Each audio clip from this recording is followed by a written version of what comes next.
Sponsored by Mohan Motors. Buy, sell, exchange, finance and insurance. अस्सलाम वालेकुम।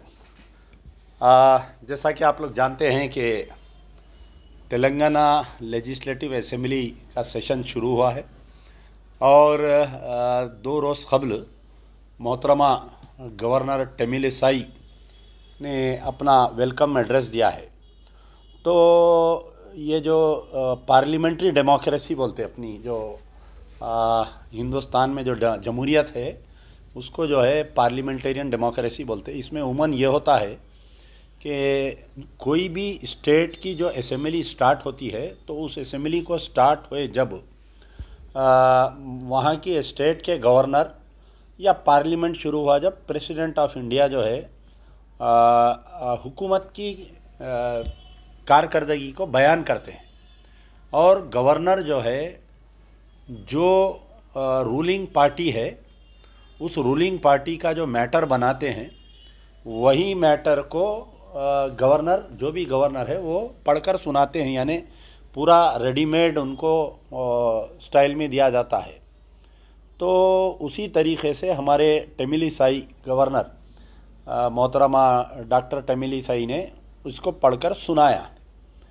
तो अब आप बताइए कि 2 इश्यूज़ है इसमें। कुछ दिन से अखबारात के ज़रिए, सोशल मीडिया के ज़रिए, फेसबुक के ज़रिए यानी ये बावर किया जा रहा है कि तेलुगु देशम और आपके टीआरएस पार्टी बीआरएस और बीजेपी की घमासान युद्ध चल रही है। बहुत लड़ ले रहे हैं आपस में, एक दूसरे को मार ले रहे हैं, गालियां दे ले रहे हैं, एक दूसरे के वो कर ले रहे हैं।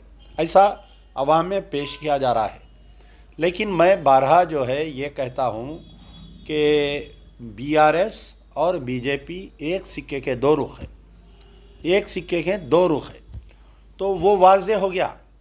अगर फ़र्ज़ करिए कि गवर्नर को, क्योंकि गवर्नर जो है साबिक़ा में कुछ बीआरएस गवर्नमेंट के कारकर्दगी को क्रिटिसाइज़ करते आ रहे थे, आज अचानक रात रात कैसा तब्दील हो गए और बीआरएस की गवर्नमेंट, चंद्रशेखर राव साहब की गवर्नमेंट जो है कैसा अचानक रातों अच्छी हो गई हमारे गवर्नर मैडम को। मैं मोहतरमा गवर्नर मैडम से सवाल कर रहा हूँ कि आपने इतनी तारीफ़ की गवर्नर एड्रेस में कि ये बात मेरे हलक से हज़म नहीं हो रही है।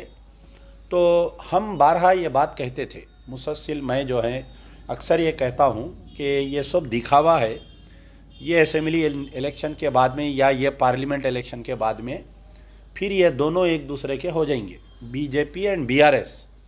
ये जो टीआरएस से बीआरएस का ड्रामा हुआ, ये पूरा जो हुआ, ये सिर्फ़ और सिर्फ जो है अवाम को धोखा देने के लिए 2014 से 2023 तक जो टीआरएस बीआरएस के जो नाहिली रही, जो अवाम दुश्मन पॉलिसियाँ रहे इनके, तो उस सिलसिले में जो है ये ऐसे वाक़यात रुमा हुए हैं।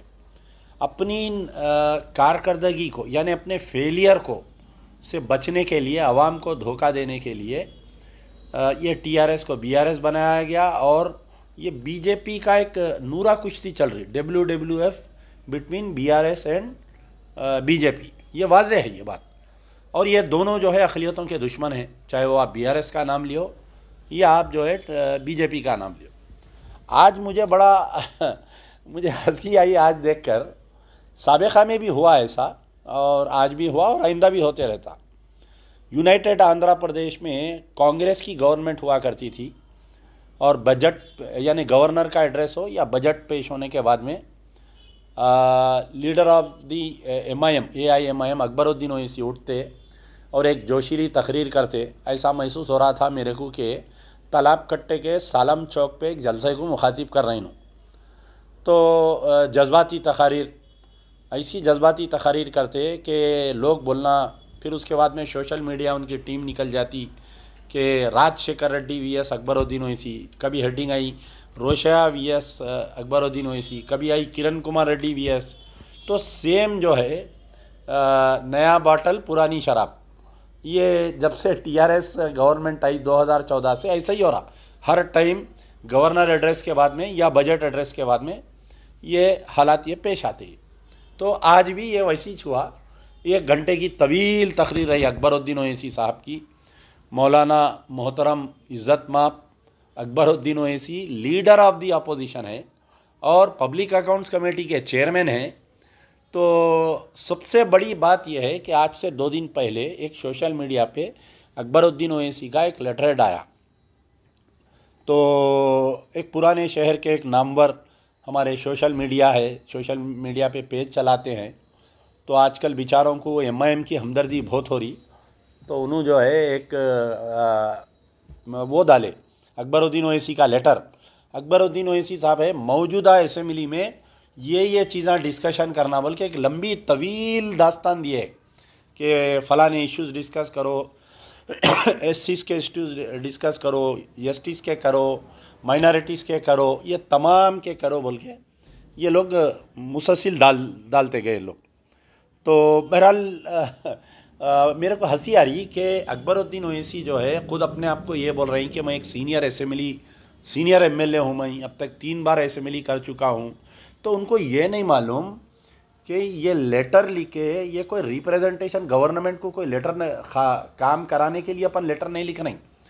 असेंबली में क्या चीज़ डिस्कशन होनी चाहिए, क्या मुद्दे आना चाहिए, क्या मुद्दों पर बहस होना चाहिए, ये जो है बीएसी की मीटिंग होती है जिसका स्पीकर सदर होता है, बिजनेस एडवाइजरी कमेटी कहते हैं उसको। उसमें जो है चीफ मिनिस्टर, स्पीकर और आपके लीडर ऑफ द अपोजिशन और दूसरे जो पार्टीज़ के रिप्रेजेंटेशन है वो बैठ के तय करते हैं कि आने वाले असेंबली में क्या होने वाला है। लेटर लिखने से मसला हल नहीं होता।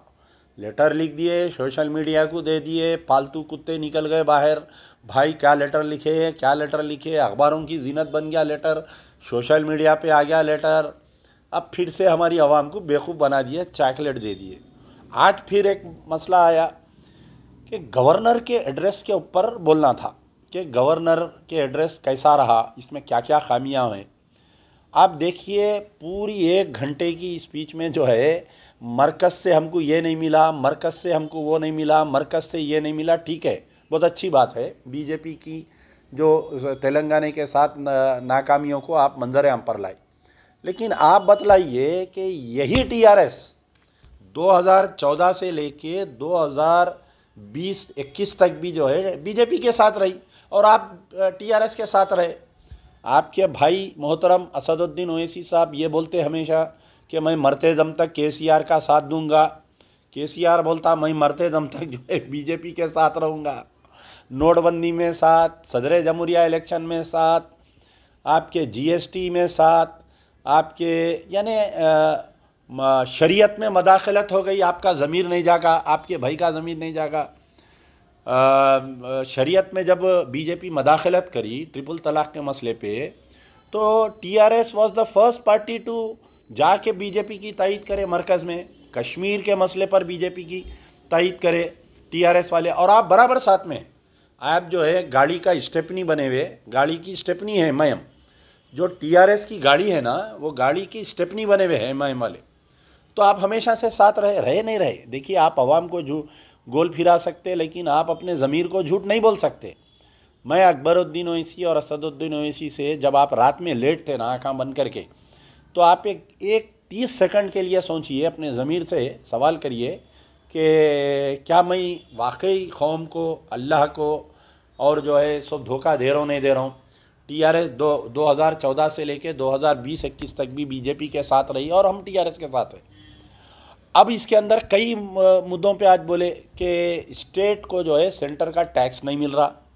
भाई केसीआर साहब क्या करे, 2014 से लेके 2020-21 तक जब टैक्स नहीं मिल रहा था तो क्यों पड़े हुए रहे गोद में इन्हों। आप उनसे सवाल करो, आप केसीआर साहब से सवाल करो कि जब आपकी बीजेपी से आपको कोई फ़ायदा नहीं है तो आप बीजेपी के गोद में क्यों पड़े हुए हैं।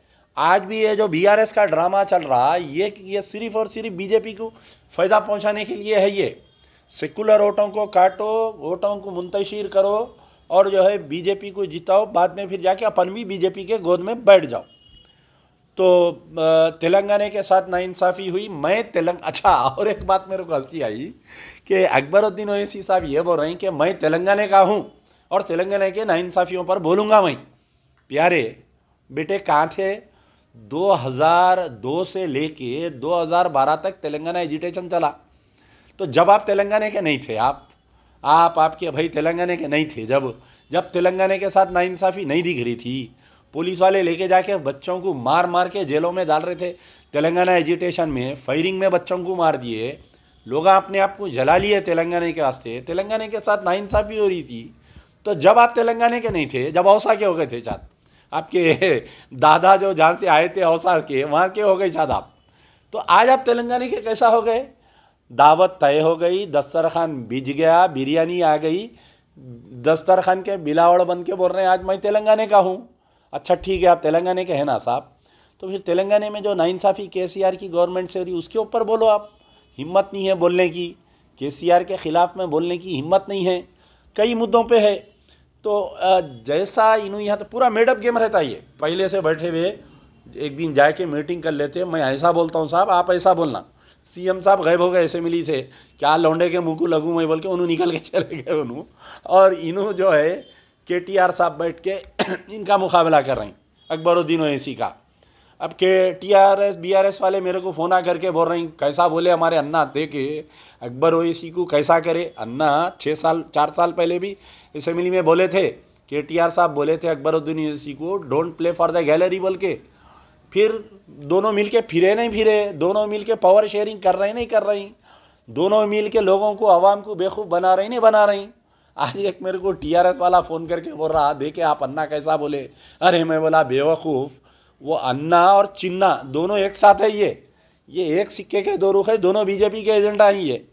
तो बहरहाल इसके अंदर कई मुद्दे हलाए कि इसमें ये बोले कि तेलंगाना गवर्नर एड्रेस में तेलंगाना में जो डेवलपमेंट हुआ वो नहीं बोले कहते। आप बोलना था कि तेलंगाना में जो है 5 मस्जिदों को शहीद कर दिए, गवर्नर के एड्रेस में क्यों नहीं बोले ये बात मुद्दा उठाना था आप।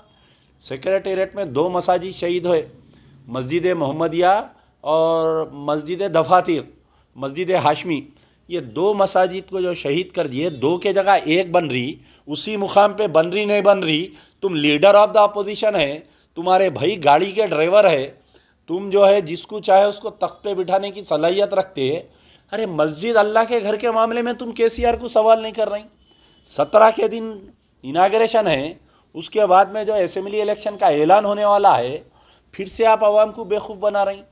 कोत्तागुड़म फॉरेस्ट एरिया में जो कोत्तागुड़म में जो मस्जिद को शहीद करे थे, आज की तारीख तक वो मलबा वैसी पड़ा हुआ है, बाजू कमरे में लोग नमाज़ पढ़ रही। ऑल इंडिया मजलिस इत्तेहादुल मुस्लिमीन पूरे हिंदुस्तान में आप जो है आवाज़ उठाने का दावा करते हैं। आपकी रियासत, आप जहाँ पर टीआरएस बीआरएस के साथ में आप पावर शेयरिंग में हैं, कोत्तागुड़म में मस्जिद शहीद कर दिए भाई। और एक बात, ये आपके जो अंबरपेट पे मस्जिद खाना को शहीद कर दिए। मैं गुजारिश कर रहा हूँ जितने भी लोग आज मेरा लाइव देख रहे हैं, कल सुबह में जाके, मैं कोई अमेरिका लंदन की बात जज्बाती तकरीर नहीं, मेरे से इख्तलाफात होंगे कई लोगों को, आप इख्तलाफात करिए, जितने गालियाँ दे सकते दीजिए। मैं आपके गालियों का कोई सोशल मीडिया पे मेरा मजाक उड़ा रहे हैं तो मैं उससे सच बोलने के लिए या हक़ायक़ बोलने से मैं पीछे हटने वाला नहीं हूँ। साबिक़ में भी मुखालिफत की गई, आज भी करते, कल भी होती सियासत में मुखालिफत। लेकिन जितने मजलिस इत्तेहादुल मुस्लिमीन के चमचे डोंगा जो भी है ये, और जो चाहने वाले हैं, जो सोशल एडमिना हैं, और जितने उलमा मशाइखीन को अमजदुल्ला खान कल सुबह की दावत दे रहा है। आप जाके जो है जो अंबरपेट में मस्जिद को शहीद कर दिए थे, वहाँ पर ब्रिज की तामीर हो रही, मस्जिद के मुकाम पे पिलर को डाल के ब्रिज बना रही। और असदुद्दीन ओवैसी 2014 में 2018 में जो बल्दिया इलेक्शन आए थे 18-19 में, अंबरपेट में तकरीर करके बोले थे कि अगर ये मस्जिद नहीं बनेगी तो मैं आइंदा जो है वो नहीं करूँगा, ये नहीं करूँगा, मेरी चीफ सेक्रेटरी से बातचीत हो रही बोल के।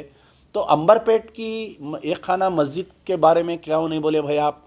क्यों 7 एमएलए जाके उस एरिया का दौरा नहीं कर रही? क्यों वक्फ बोर्ड चेयरमैन जाके वहाँ दौरा नहीं कर रही? क्यों वो हमारे महमूद अली साहब वहाँ जाके दौरा नहीं कर रही?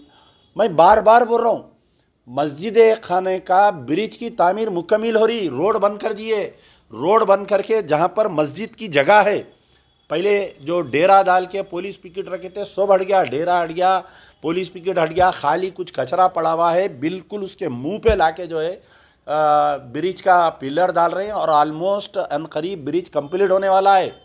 ये ब्रिज जो कंप्लीट होने वाला है ये सेंट्रल के फंड से ही है, स्टेट गवर्नमेंट के नहीं है। स्टेट गवर्नमेंट अगर चाही तो आप जो है वहाँ पर एक नई मस्जिद बना सकते हैं, जैसा बेगम पेट में ये ब्रिज के नीचे मस्जिद है, मस्जिद को बगैर डिस्टर्ब करे के बनाए। जिस वक्त गाजी मिल्लत अल्हाज मोहम्मद अमानुल्लाह खान एमएलए थे, ऐसी ही मस्जिद को शहीद करने की बात आई थी, हंगामा हुआ। एयरपोर्ट ओल्ड बेगमपेट एयरपोर्ट का आप जाके देखिए, ब्रिज के नीचे मस्जिद है वहाँ पर। तो ऐसा होता काम भाई। आप मंदिरों को नहीं हटा रही, आप मंदिरों को करोड़ों रुपए दे रही, यादाद्री मंदिर को करोड़ों रुपए, हजारों करोड़ रुपए दे रही। आप ठीक है दीजिए, आप लेके जाके तिरुमला तिरुपति देवस्थानम को 5 किलो का सोना दे रही, लेकिन भाई हमारा भी हक बनता। हम भी तेलंगाना के हैं, हम अकबरुद्दीन ओवैसी के वैसे नहीं, हम तो रियल तेलंगाना वाले। हमारे आबाजात यहाँ तेलंगाना के, हम एजुटेशन में हिस्सा लिए सो है, तो हम हमारे लोगों की तो बात करेंगे ना, जो लोग तेलंगाना की तायद में थे, जो टीआरएस की तायद में थे। तो बहरहाल ये अंबरपेट की ब्रिज का मसला हो गया।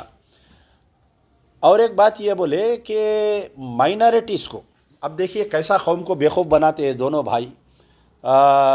माइनॉरिटीज़ को 2014 से लेके 2022 हो गया, किसी को लोन मिला क्या बताओ? एक आदमी को, पूरे जितने मेरा लाइव देख रहे, मैं उनसे गुजारिश कर रहा हूँ, आओ आके बोलो हाँ भाई मेरे को लोन मिला बोल के। पूरे तेलंगाना में एक आदमी को बताओ जिसको लोन मिला 2014 से लेके 2014 के बाद में बल्दिया इलेक्शन में ये लोन का ड्रामा चला। महमूद अली साहब बोले 8वां देंगे हम। फिर 2018 में असेंबली इलेक्शन से पहले ड्रामा चला लोन का। फिर 2019 में इसका ड्रामा चला। फिर उसका लोन का ड्रामा, पहले बोले 70 करोड़, फिर बोले 120 करोड़। अरे दरखास्त वहाँ 2.5 लाख है, 2.5 लाख डिवाइडेड भाई अगर 1 करोड़ 10 लाख रुपए करे तो एक एक आदमी को, दरखास्त गुजार को, पूरे तेलंगाना के मुसलमानों को अगर गिने तो सबको 2 रुपये 3 रुपये आ रहे हैं। लेकिन अगर तेलंगाना में जो अब दरखास्त है 2.5 लाख, इनको अगर आप 1 करोड़ 10 लाख रुपए डिवाइड करें तो एक एक को 1-1 हज़ार 2-2 हज़ार रुपये आ रहे हैं। तो ये 8 साल में मुसलमानों को केसीआर की तरफ से अकबरुद्दीन ओवैसी की स्ट्रांग लीडरशिप के दरमियान में, असदुद्दीन ओवैसी की लीडरशिप के दरमियान में ये क्या मिला बोले तो 2,000 रुपये 2-2.5 लाख दरखास्त गुजारों को मिल रही। अच्छा, फिर अकबरुद्दीन ओवैसी बोले उर्दू के साथ नाइंसाफ़ी हो रही, उर्दू में कोई दरखास्त नहीं ले रही। आप कहीं को है बाबा, झकमरा नहीं है आप कहीं को है, आप है कहीं को दुनिया में। आप जो है असेंबली के, आप क्यों बने आप ये बताइए मेरे को। आप जो है लीडर ऑफ द अपोजिशन कहीं को है, आपके भाई मजलिस के सदर कहीं को है। अगर आप खुद बोल रहे हैं, अल्लाह ताला आपके मुंह से बोलने लगा रहा। जब कोई इंसान तबाही के रास्ते पर जाता है तो अल्लाह ताला उसकी दौलत नहीं खींचता, उसकी औलाद नहीं खींचता, उसकी अक्ल पे पर्दा डाल देता। अकबरुद्दीन ओवैसी के मुंह से सच निकल गया कि तेलंगाना में उर्दू के साथ नाइंसाफ़ी हो रही। अरे आप लीडर ऑफ द अपोजिशन है ना साहब, आपके 7 एमएलए क्या कर रहे हैं? क्या साल में एक बार उर्दू याद आती है असेंबली के दौरान में? बोलो आप मेरे को। आलेर एनकाउंटर साल में एक बार याद आता, वक्फ की जायदादों की तबाही साल में एक बार याद आती। तो उर्दू के साथ आज बताओ, आप कोई पुलिस स्टेशन में आप उर्दू में दरख्वास्त दे सकते हैं, या कोई डिस्ट्रिक्ट कलेक्टरेट में आप उर्दू में दरख्वास्त दे सकते हैं, क्या कोई कमिश्नरेट में, बल्दिया पुलिस के बल्दिया का म्यूनसिपल ऑफिसर्स में आप उर्दू में दरख्वास्त दे सकते हैं? शहर में जितने उर्दू मीडियम स्कूल से सक्सेसफुल स्कीम ला के पूरे उर्दू मीडियम स्कूलों को ले जाके तेलुगु मीडियम में मर्ज कर दिए। अब मुसलमान बच्चे कहाँ पढ़ते? तेलुगु मीडियम में नहीं पढ़े, पूरे ड्रॉप आउट हो गए, पूरे बच्चे ड्रॉप आउट हो गए। अब क्या एक ढंडोरा पीटते कि Timri Telangana minorities residential school हम खोल रहे हैं, हम वैसा कर रहे हैं, हम ऐसा कर रहे हैं, हम इतने जो उर्दू मीडियम स्कूलों को बंद कर दिए, वही स्टाफ को लेके आप जो है तेलंगाना माइनॉरिटी रेसिडेंशियल स्कूल का ड्रामा। तो बहरहाल यहाँ पर आज अकबरुद्दीन ओवैसी के मुंह से सच बोलने लगाया, और उनकी क़यादत फेलियर का सामने जिंदा मिसाल है कि उर्दू को 8 साल से नज़रअंदाज कर दिया गया है। खुद उन्होंने बोल रहे हैं, हम नहीं बोल रहे हैं। चमचो ये सुनो, जो आपके अकबरुद्दीन ओवैसी बोल रहे हैं, बोले इस्लामिक सेंटर नहीं बना। कब से सुन रहा हूँ भाई ये इस्लामिक सेंटर की स्टोरी? बताओ आप। 2014 की जो असेंबली में स्पीच है, 2014 का जो बजट, पहला बजट जो पेश करे थे केसीआर साहब, अकबरुद्दीन ओवैसी साहब, दोनों की नूरा कुश्ती चली थी। 2014 में इस्लामिक सेंटर का ऐलान करे थे। आज की तारीख तक आप बताओ मेरे को वो कहाँ है? चिराग लेकर ढूंढना पड़ रहा। अरे वो नए प्रोजेक्ट्स बनाना छोड़ो, पुराना जो हज हाउस है ना नामपल्ली पे, हज हाउस के बाजू की एक बड़ी बिल्डिंग ठहरी हुई है। हमारे Mohammed Ali Shabbir minority welfare minister और फरीदुद्दीन कांग्रेस के दौर में वो हज हाउस की बिल्डिंग बनाए थे और ये सोचे थे कि सारे माइनॉरिटीज़ वेलफेयर डिपार्टमेंट को एक बिल्डिंग के तहत लाना है अपने को बोल के। आप बताइए ये हज हाउस का क्या हुआ? हज हाउस की बिल्डिंग को इंजीनियर्स ये बोल रहे हैं कि जो मौजूदा अब जो हज हाउस की जो बिल्डिंग है वो बिल्कुल डिफंक्ट हो गई, उसको पूरा तोड़ के नया बनाना पड़ता। चुना नहीं करा सक रहे, उसकी बिल्डिंग को कंप्लीट नहीं कर सक रहे। नए प्रोजेक्ट्स दूर की बात है। अनीसुल गरबा हर 8 दिन को 10 दिन को अकबरुद्दीन ओवैसी का दौरा होता, एक खां आ जाते, वो काले पठान को ले लेके आके जो है वहाँ पर करते कि हम जो है फलाना अनीसुल गुरबा। अरे भाई 8 साल से सुन रहा हूँ स्टोरी, अनीसुल गुरबा बन रहा। दूसरे प्रोजेक्ट्स बताओ आप। रेड्डी भवन का ऐलान करे, बन गया। दलित भवन का ऐलान करे, बन गया। SC ST को भवन का ऐलान करे, बन गया। हमारे अनीसुल गुरबा को वैसी पेंडिंग में रखे। KCR साहब बोले थे एयरपोर्ट के करीब में 10 एकड़ के ऊपर मैं हज हाउस बना के दूंगा। कहाँ पर है भाई वो हज हाउस? बोलो आप, 5-6 साल से सुन रही। अजमेर में एक हैदराबाद हाउस बनाता हूँ बोले थे KCR साहब, वो कहाँ है बताओ? वो भूल गए। फिर मक्का मस्जिद का जो है आज कितने दिन से काम चल रहा भाई मक्का मस्जिद का, बोलो हर रमज़ान में। और एक बात सुनिए, कितनी जहरीली बात है कि मक्का मस्जिद में तकरीबन 100 या 120 कुछ एम्प्लॉइज़ है, उनको आज की तारीख तक परमानेंट नहीं करे। जितने मंदिर में हिंदू एंडोमेंट बोर्ड के तहत जो उनको एम्प्लॉइज़ बना के, गवर्नमेंट के एम्प्लॉइज़ बना के गवर्नमेंट का स्केल देते, उनको 60,000 रुपये तनख्वाह देते।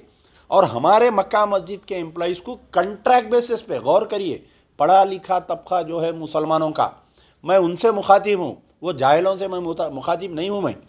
आप गौर करिए कि मक्का मस्जिद जो है आपकी एक तेलंगाना की नाक है, और उस मक्का मस्जिद में माइनॉरिटी वेलफेयर डिपार्टमेंट वाले हर 11 महीने को एक जैद बकर के नाम पे कॉन्ट्रैक्ट बना के ये एम्प्लॉइज़ को कॉन्ट्रैक्ट पे लेते, और उनको हर 3 महीने को 4 महीने को एक बार पेमेंट होता उनको, यानी 3 महीने की सैलरी 3 महीने में एक बार होता, कॉन्ट्रैक्ट बेसिस। समझो मेरी बात को, गवर्नमेंट एम्प्लॉय नहीं बना रहे उनको।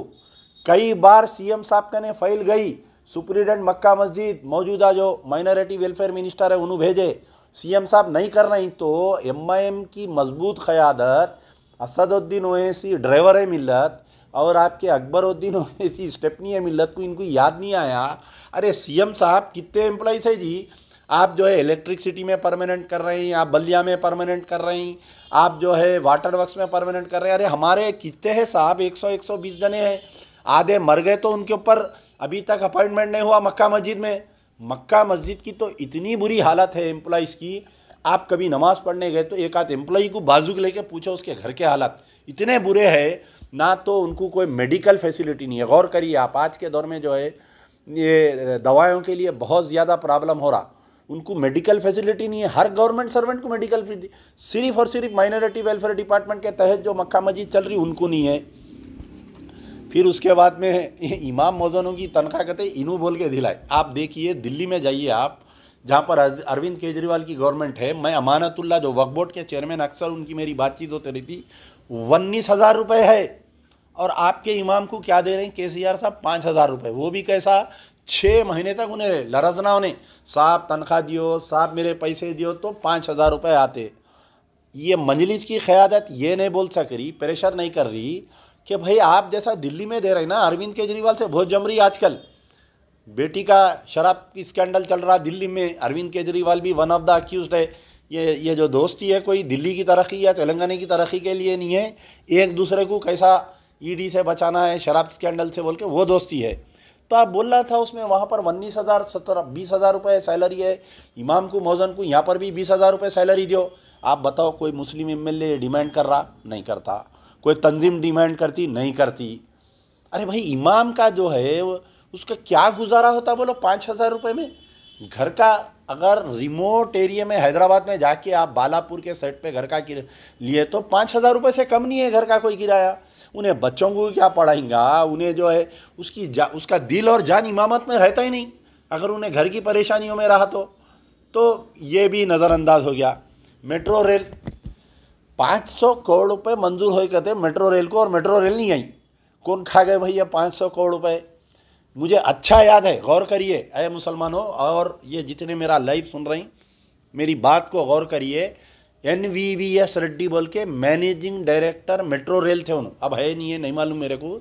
जिस वक्त पे ये मेट्रो रेल हैदराबाद में स्टार्ट हुआ था 2009 में, यानी नई नई जब कांग्रेस गवर्नमेंट आई थी राजशेखर रेड्डी के पीरियड में, तो हमारे चदरघाट पे का कोई स्कूल वगैरह तोड़ दे रहे थे, तो ये स्कूल को कहाँ रिलोकेट कर रही, और ये बीच में एक दो तीन गौसे पाक के छिले आ रहे हैं, उसको कैसा कर रहे हैं। तो मैं बोलने के लिए गया था, तो ऑन रिकॉर्ड ये बात बोल रहा हूँ कि NVVS रेड्डी साहब मुझे ये बोले, चंद लीडरों के नाम लेके बोले कि ये लोग नहीं चाह रही कि ओल्ड सिटी को ट्रेन आना बोल के।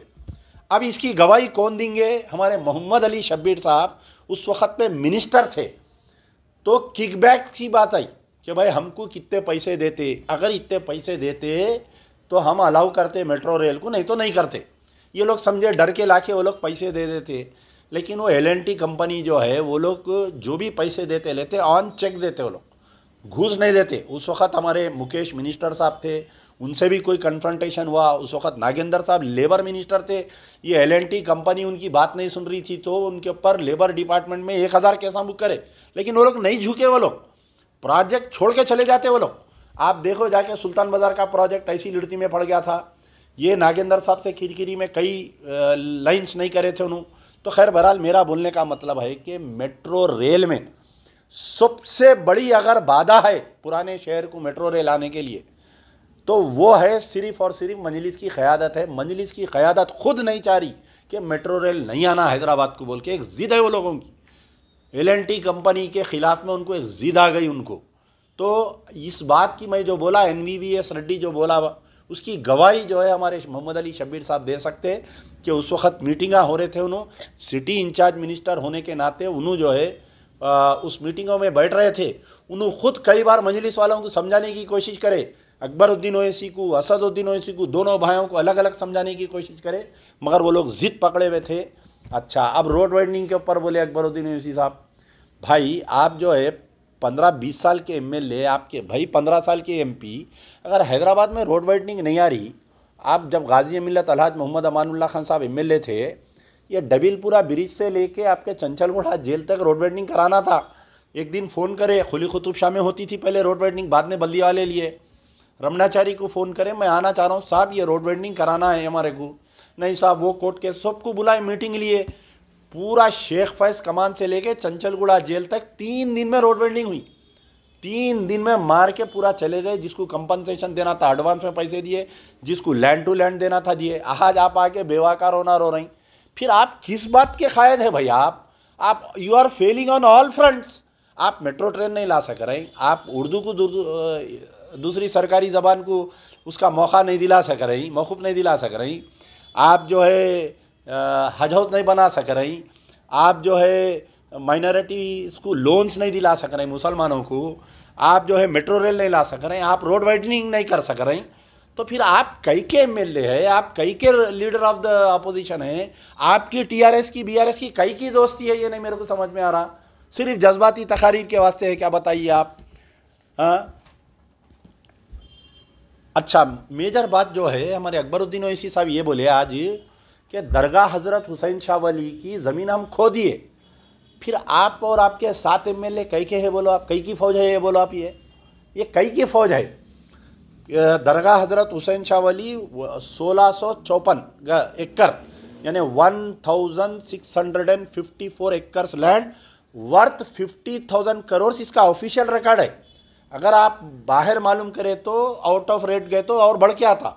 देखिए किस तरीके से ड्रामा हुआ, किसको किसको इसमें फ़ायदा पहुंचा। इसके ऊपर CBI इंक्वायरी अगर लगाए तो बात पूरी आती। लोअर कोर्ट में यानी दरगाह हज़रत दरगाह हज़रत हुसैन शाह वली का केस जो है वक्फ ट्रिब्यूनल में वक्फ बोर्ड जीतती है, हाई कोर्ट में वक्फ बोर्ड जीतती है, सुप्रीम कोर्ट में गवर्नमेंट अचानक जाके ये बोलती कि वक्फ बोर्ड की ज़मीन नहीं है। चीफ मिनिस्टर कितने हमदर्द है, देखो आप, वक्फ की जायदाद को chief minister government of Telangana supreme court में ये बोल रही कि ये ज़मीन जो है ये वक्फ की नहीं है बोल के, और बड़े से बड़े वकील को लगा के वो केस को हरा दिए। 50,000 आखिरी एक एफिडेविट डाले थे, ये जो लैंको हिल्स वाले जो लगड़ा पार्टी राजगोपाल की लैंको हिल्स जो दरगाह हज़रत हुसैन शाह वली पे, वो लोग ये बोले कि अगर ये आपके अगर कोई प्रूफ कर दे तो हम जो है 50,000 करोड़ रुपीस वक्फ बोर्ड को देने के लिए तैयार है। ये सुप्रीम कोर्ट में जब केस हुआ था माधापुर में कितने वक्फ के प्रॉपर्टीज है, कहाँ गए हुए हैं, तो ये ला के एफिडेविट सबमिट करें। ये कंपनियां वाले एमएनसी वाले बोले हम 50,000 रुपये देते, तो इस केस को हरा दिए। अब इसमें बताओ कौन कौन पार्टी थे इसमें, खुद अकबरुद्दीन ओवैसी पार्टी थे इसके अंदर। केसीआर साहब जब तेलंगाना का एजिटेशन चल रहा था तो दरगाह हज़रत हुसैन शाह वली पे आके बैठ के जो है झंडे लगा के 3 दिन का धरना दिए और बोले कि जैसा ही आऊँगा मैं दे दूँगा। सबसे बड़ा मसला है पूरों के जाने के बाद में आज शहर में ट्रैफिक चालानात का क्या है साहब, बोलो आप मेरे को, कितना जुल्म हो रहा, आप अंदाज़ा लगाओ। है आप किसी को अंदाज़ा? हर शहरी के दिल पे हाथ रख के पूछो मियाँ, हर ऑटो वाले को 50,000 ऑटो वाले अपने हैदराबाद में, greater Hyderabad municipal corporation limits में नियरली 50,000 ऑटो ड्राइवर्स है। 50,000 में 38 और 40,000 मुस्लिम ऑटो ड्राइवर्स है। हर ऑटो ड्राइवर को 1,000 रुपये से कम चालान नहीं हो रहा डेली। क्या बोलते हो हम कानून नाफिज करें? कानून नाफिज ऐसा नहीं होता साहब। आप सड़कें अच्छी बनाओ, आप स्टाफ सही बनाओ, कई स्टाफा वर्किंग नहीं कर रही, तो आज बताइए चालानात के ऊपर कोई बोलने के लिए राजी है क्या? बताइए आप, कोई एक लीडर बताओ पूरा असेंबली में। एक आज 0 ओवर में उठ जाते हैं, हमारे कारवान के मिले को देते जिम्मेदारी, यानी तो मौजम खान को देते, कोई सुनने वाला नहीं, कोई बोलने वाला नहीं। 0 ओवर में उठ के साहब वो ट्रैफिक के चालान, अब मैं बोला ना आज कल उठता ट्रैफिक चालानात का मसला असेंबली में, नूरा कुछ थी उठाने से पहले डीजीपी को बोल देते, तीनों कमिश्नरों को फोन आकर देते, साहब हम असेंबली में मसला उठा रहे हैं, आप बुरा नको मानो, ये समझो जरा इलेक्शन आ रहा है। ये अमजदुल्ला खां परसों आके लाइव करा, पूरे लोग हमारे से सवाल कर रहे हैं, ये ट्रैफिक चालानात के ऊपर हो गया। एक हैदराबाद तेलंगाना के लोगों को एक स्लो पॉइजन दे रहे हैं। कौन दे रहे हैं? TSSPDCL, ये Telangana southern power distribution company limited है ना, तेलंगाना स्टेट सदर्न। ये लोग क्या करें, ये जो आपको करंट देती है कंपनी है, ये कंपनी वाले जो है एक ASD चार्जेस बोल के लगा दिए। ASD चार्जेस के महीने क्या है, हर बिल में आ रहे हैं वो। आप जो साल में एक महीने में आप 500 रुपये, एक महीने में आप 2,000 रुपये करें, एक महीने में आपके मेहमान आ गए, गर्मियाँ थे, AC जलाए आप, 3,000 रुपये अगर आपको बिल आई, तो ये पूरा रैंडम निकाल के डिवाइडेड बाय 12 करके उसका कितना आ रहा, महीने को 5,000, तो आपको एक्सपेक्टेड बिल महीने को 5,000 आना, उसके लिए एडवांस में ASD बोल के ले रही, हर कंज्यूमर से 5,000 से 10,000 रुपये बिल में डाल रही। कोई पुरसा निहाल है? किसी को शऊर है? बताओ, नहीं है। खाली जज्बाती तकरीर, अपने बच्चे निकल जाते, जीतेगा भाई जीतेगा, बड़ा गोश्त खाएंगे अकबर ओवैसी को जिताएंगे, बड़ा गोश्त खाएंगे असद भाई को जिताएंगे। अरे मियाँ थोड़ी तो अक्ल से काम लियो, थोड़ा सोचो कहाँ जा रहा हमारी कौम, कहाँ जा रही हमारा। ट्रैफिक के चालानात बंद दे रही, लॉकडाउन में मार के पुलिस वाले बैगन में मिला दिए, पूरों के ज़िंदगियाँ तबाह कर दिए, क्रिमिनल केसेस बुक कर दे रही। रात में दुकान खुली रही, कोई होटल बंडी डब्बा खुला रहा तो पहले ज़माने में मॉर्निंग कोड बोल के चालान करते थे। आजकल क्या कर रहे हैं पुलिस वाले, उसको उठा के लेके जाके यानी उसको जो है जेल दे रहे हैं, 10 दिन की जेल, 15 दिन की जेल। जितने लोग रात में अगर कोई कुछ कारोबार कर रहे हैं, मजबूरी है उनकी, दिन में नहीं चल रहा कारोबार, ये तमाम लोगों को जो है पनिशमेंट दे रही। इन लोगों को 15 दिन की जेल, 20 दिन की जेल। इसके ऊपर कोई बोलने वाला नहीं है, किसी को याद नहीं है, कोई मिनिस्टर को याद नहीं है, कोई MLA को याद नहीं है। खैर बहरहाल ये आज जो अकबरुद्दीन ओवैसी का जो ड्रामा हुआ, उठ के KTR साहब देखिए, एक मानो में उन्होंने अपने आप को तेलंगाना का चीफ मिनिस्टर बोल रहे हैं, BRS का सरबराह बोल रहे हैं, लेकिन KTR मेरी नज़र में एक फेलियर मिनिस्टर है। वो कैसा फेलियर मिनिस्टर है? उनका पोर्टफोलियो क्या है? Municipal administration, MANUD। तो म्युनिसिपल एडमिनिस्ट्रेशन मिनिस्टर इन्हों जब से बने, जितने तालाबा और जितने नाले कब्जा हो इनके दौर में, और इनके दौर में जितने इलीगल कंस्ट्रक्शंस हो हैदराबाद में, जितने बिल्डिंगों में जो आंच लग रही, उसकी मेन वजह है कि इलीगल कंस्ट्रक्शंस हो रहे। तो ये तमाम तर की जिम्मेदारी जो है मिनिस्टर फॉर MANUD KTR साहब है। अब आप बताओ, ये हमारे मिनिस्टर को क्या MANUD मिनिस्टर बोलूँ या मिनिस्टर फॉर इलीगल कंस्ट्रक्शन बोलूँ? आप बताइए। आप मैं जिस दिन से आप गौर करिए, पहले इतने तालाबा कब्जा नहीं होते थे, मीरा आलम तालाब पिछले 8 साल में जो है 600 एकड़ पे जाके आज 200 एकड़ पे आ गई। जितने नाले कब्जा हो रही, आप जाओ आज जाके बल्दिया में एक दरखास्त दियो कि भाई मेरे कहने एरिया में इलीगल कंस्ट्रक्शन हो रहा बोल के, आप बताओ क्या कोई एक्शन होता? एसीपी या सेक्शन ऑफिसर आता, पैसे तोड़ लेता, चले जाता। अरे कोर्ट के आर्डर आला है तो नहीं तोड़ रही बिल्डिंग, इलीगल कंस्ट्रक्शन, पूरा शहर तबाह हो जा रहा। केटीआर की निगरानी में मिनिस्टर है उन्होंने, तो आप बताओ आप केटीआर कैसा अपने आप को सीएम बोल के प्रोजेक्ट करते हैं, कैसा अपने आप को एक आईटी मिनिस्टर बोल के प्रोजेक्ट तरक्की याफ्ता हो रहा करते। मुल्क Hyderabad is running with 120 speed करते बोल रही। तो बहरहाल ये आज की जो नूरा कुश्ती है ये सिर्फ और सिर्फ आवाम को बेवकूफ़ बनाने के लिए है। अकबरुद्दीन ओवैसी हो सकता है कि असेंबली के थोड़ी देर के बाद में फिर दोनों बैठ के गरम काफ़ी मान लिए, मैं कैसा बोला, हाँ मैं कैसा बोला, दोनों एक दूसरे को गले मिल लिए होंगे। तो आवाम को इसके ऊपर जो है ज़्यादा बहस करने की ज़रूरत नहीं है। Akbaruddin Owaisi time fish. शुक्रिया, खुदाफिज।